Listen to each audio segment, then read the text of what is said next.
En los Estados Unidos hoy hay 574 naciones indígenas reconocidas legalmente.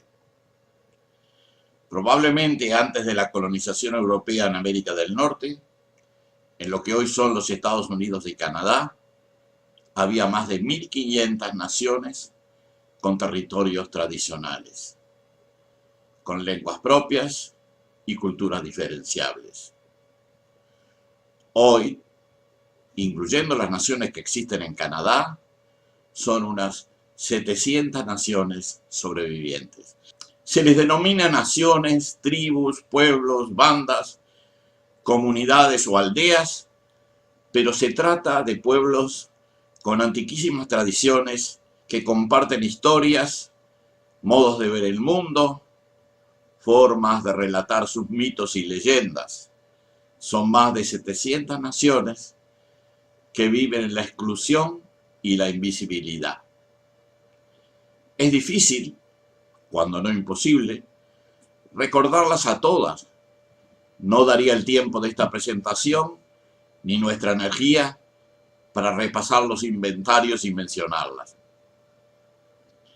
Por esa razón queremos enfocar nuestro interés en 11 pueblos nativos de Norteamérica que se caracterizaron por su resistencia y en la actualidad por su resiliencia frente a los sucesivos embates destructivos, generalmente genocidas, con los que fueron desplazados de sus tierras ancestrales a los márgenes de la existencia, la pobreza y la dependencia. Fueron desplazados en forma sangrienta y dramática, muchos de ellos forzados a una emigración de cientos o miles de kilómetros, sin transporte, sin medios, sin alimento, generalmente en las peores condiciones climáticas y materiales. Son los senderos de las lágrimas. Los protagonistas de los senderos de las lágrimas fueron los cheroquíes, los chicasós, los choctós, los creeks o muscogí, los seminolas, los apaches, los lakotas, los navajos, los shoní, los cheyennes, los iroquois y muchos otros que sufrieron un destino similar. Los casos de los éxodos fatídicos de los cheroquíes y los choctós son sintomáticos y a ellos nos vamos a referir. El nombre, Sendero de las Lágrimas, Trail of Tears, es la denominación que recibió el traslado forzado desde sus tierras ancestrales por los Estados Unidos del pueblo choctó en 1831 y de los cheroquíes en 1838. Como consecuencia de esta migración, se calcula que murieron casi 10.000 cheroquíes y choctós. En el idioma cheroquí, este acontecimiento se denomina Nuna Daul Isunii, que en español podría traducirse como el camino donde nosotros lloramos. La deportación cheroquí fue el resultado de la aplicación del Tratado de New Eshota o Nueva Eshota, un acuerdo basado en el Acta de Remoción India de 1830 que obligaba a intercambiar territorios de los pueblos nativos en el este por otros al oeste del río Mississippi, pero que nunca fue aceptado por los dirigentes elegidos por la tribu ni por la mayoría del pueblo cheroquí. De hecho, se aprobó una ley por la cual los cheroquíes podían permanecer en los estados de Georgia y Florida, donde el acta de remoción india, que los cheroquíes habían denunciado en los tribunales, quedaba temporalmente anulada. A pesar de ello, el presidente estadounidense Martin Van Buren hizo caso omiso de la nueva ley y despachó tropas federales para reunir a unos 17.000 cheroquíes en campamentos antes de desterrarlos al oeste. La mayoría de las muertes ocurrieron debido a las condiciones climáticas, al hostigamiento racial de los estadounidenses y la inadecuada planificación gubernamental de los víveres y alojamientos necesarios para acometer la operación. Después de reunir a los cheroquíes, fue la propia nación cheroquí que no tuvo más remedio que organizar la mayor parte de la emigración. La tensión entre el Estado de Georgia y la nación cherokee derivó en una crisis debido al descubrimiento de oro cerca de Dahlonega en 1829. Eso originó una fiebre del oro que llevó a que mucha gente comenzara a invadir las tierras cherokee. Cuando Georgia quiso extender las leyes estatales sobre las tierras tribales cherokees, la Corte Suprema de los Estados Unidos dictaminó que los cherokees no eran una nación soberana e independiente y por tanto se negó a atender el caso. El presidente Jackson defendió firmemente la deportación de los nativos al oeste. Con el Indian Removal Act de 1830, el Congreso de los Estados Unidos concedió a Jackson autoridad para negociar tratados de remoción en los que se intercambiaba territorio indio en el este por tierras al oeste del río Mississippi. La rápida expansión de la población de los Estados Unidos a principios del siglo XIX produjo tensiones con las tribus indígenas norteamericanas localizadas al interior de varios estados. Mientras los gobiernos estatales no querían tener enclaves indígenas independientes al interior de sus fronteras estatales, las tribus indígenas no querían ser reubicadas ni tampoco renunciar a sus identidades. Con el Pacto de 1802, el Estado de Georgia había desistido de sus reclamos al gobierno nacional por los territorios al oeste, los cuales se convirtieron más tarde en los estados de Alabama y Mississippi. A cambio de ello, el gobierno nacional le prometió que finalmente pactaría tratados para reubicar a todas las tribus indígenas ubicadas al interior de Georgia, y por lo tanto, dándole a esta última el control de todo el territorio al interior de sus fronteras.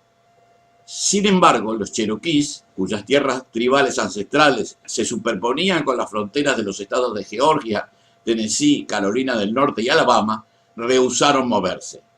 Ellos establecieron una capital en 1825 en la ciudad de New Eshota, cerca del actual Calhoun, en el estado de Georgia.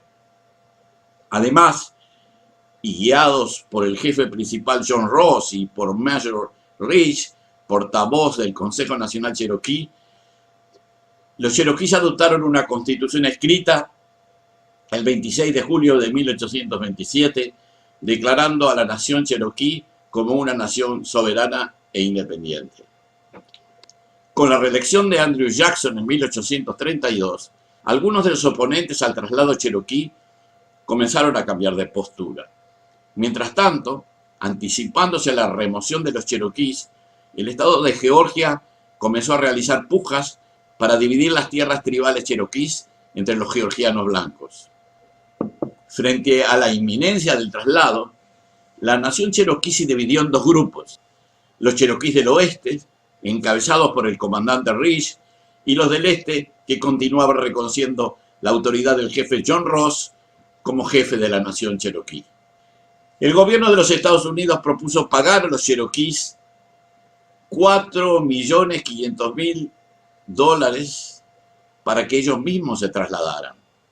El Consejo de la Nación Cherokee rechazó la propuesta en octubre de 1835. A una convocatoria para reunir a los cherokees que supuestamente aceptarían el tratado de remoción, asistieron solo 500 cherokees, de entre varios miles. Y en 1835 firmaron o marcaron con una X 20 partidarios de la remoción cherokee, el llamado Tratado de New Eshota. El jefe Ross, tal como era de esperar, no lo hizo.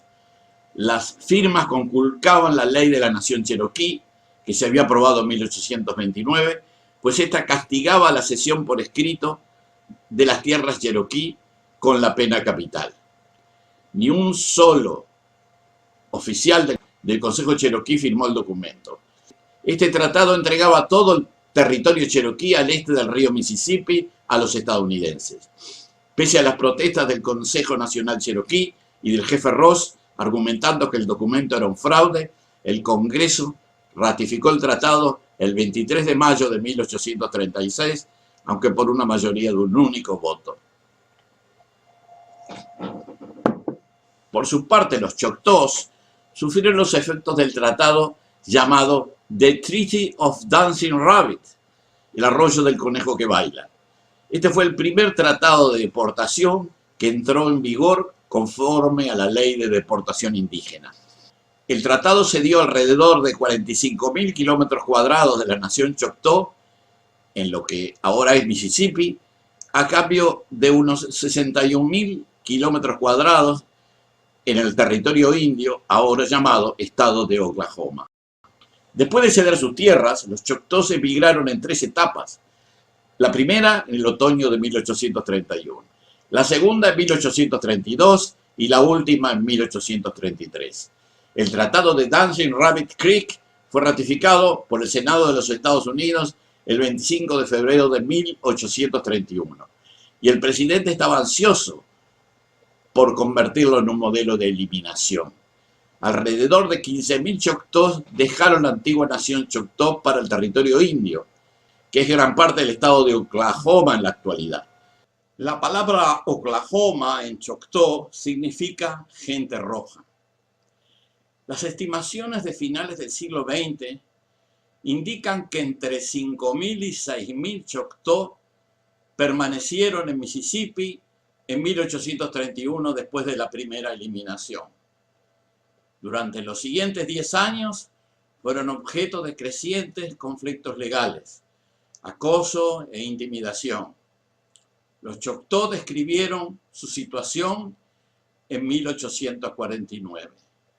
Nuestras viviendas fueron derribadas y quemadas, nuestras cercas destruidas, el ganado en nuestros campos y nosotros mismos fuimos azotados, esposados, encadenados y abusados personalmente, hasta que por tal trato algunos de nuestros mejores hombres han muerto.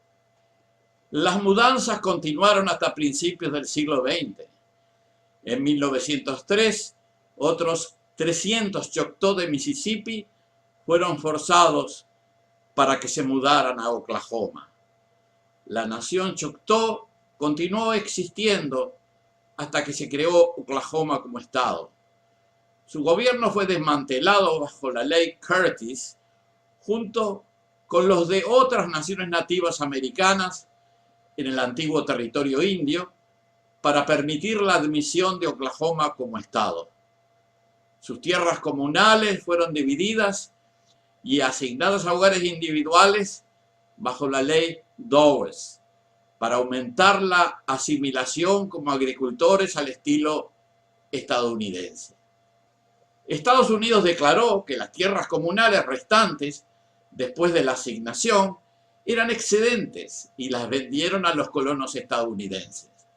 En el siglo XX, los Choctaw se reorganizaron y fueron reconocidos por el gobierno como la nación Choctaw.